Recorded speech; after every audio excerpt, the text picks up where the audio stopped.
அர்ச்சனாவுடைய morning மோட்டிவேஷனை தான் இப்போ பார்க்க போகிறோம். அதாவது அவங்க கேமில் இல்லைனாலும் ஸ்போர்ட்டிவாக எல்லோரும் பாசிட்டிவாக சொல்கிறாங்க. அதாவது என்னென்னா மாயா அண்ட் பூர்ணிமா அவங்க அந்த பிரிக்ஸ் எல்லாம் எடுத்து போட்டதை பார்க்கும்பொழுது இந்த அளவு ஸ்ட்ரென்த்தாக நான் வியந்தேன்.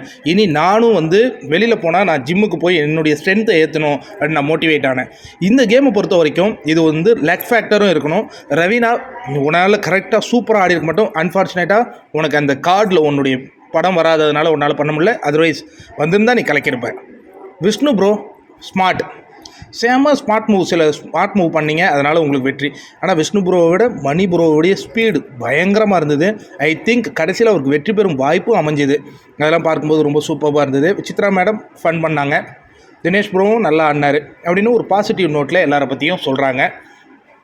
நிக்சனுக்கு இந்த கேம் புரியாத அவர் ஏதோ ஒன்று பண்ணிகிட்டு இருந்தார். எனிவே நிக்சனுடைய கமெண்ட் அவங்க சொல்லுங்க, நான் தான் சொல்கிறேன். இந்த மாதிரி நிகழ்வுகள்லாம் அவங்க பாசிட்டிவாக எல்லாருக்கும் சொல்கிறாங்க. எல்லாருக்கும் ஒரு மகிழ்ச்சி. இதில் என்ன கொடுமைன்னா, இந்த பிக் பாஸ் வீட்டில் நீங்கள் இந்த மாதிரி பாசிட்டிவாக நேர்மறையாக தகவல்லாம் சொல்லிகிட்டு இருந்தீங்கன்னா எபிசோட்லேயே வராது. அந்த நெகட்டிவாக சொன்னால் தான் வரணும்னு இல்லை, அங்கே கவுண்டர் பண்ணி பண்ணும்பொழுது தான் நீங்கள் மக்கள் மத்தியில் பேசப்படுவீங்க. எல்லாத்தையும் பாசிட்டிவாக அப்படியே பேசிக்கிட்டே போனால் எபிசோட்லேயே வராது. 24/7 வரும். பட்டு நான் இதை ஏன் சொல்கிறேன்னா, இப்போ இவங்க நல்ல விஷயமா சொல்லியிருக்காங்கல்ல, இப்போ அர்ச்சனாவை பிடிக்காதவங்கெல்லாம் அவங்கள தூக்கி வச்சு கொண்டாட போகிறாங்களா? ஒன்றும் கிடையாதுங்க. அதனால தான் நான் சொல்கிறேன். ஆனால் இந்த கேமை பொறுத்த வரையும் உண்மையாலேயே விஷ்ணு மணி சூப்பராக பண்ணாங்க. இன்னும் அட் ப்ரெசண்ட் வரைக்கும் அந்த பூர்ணிமாவுக்கு அந்த பொறாமை உணர்ச்சி போகவே இல்லை. மாயா தான் ஜெயிச்சிருக்கணும்னு போய் ரவீனா கிட்ட காலையில் சண்டை போட்டுக்கிட்டு இருக்கிற அந்த காட்சிகளையும் நம்ம பார்க்குறோம்.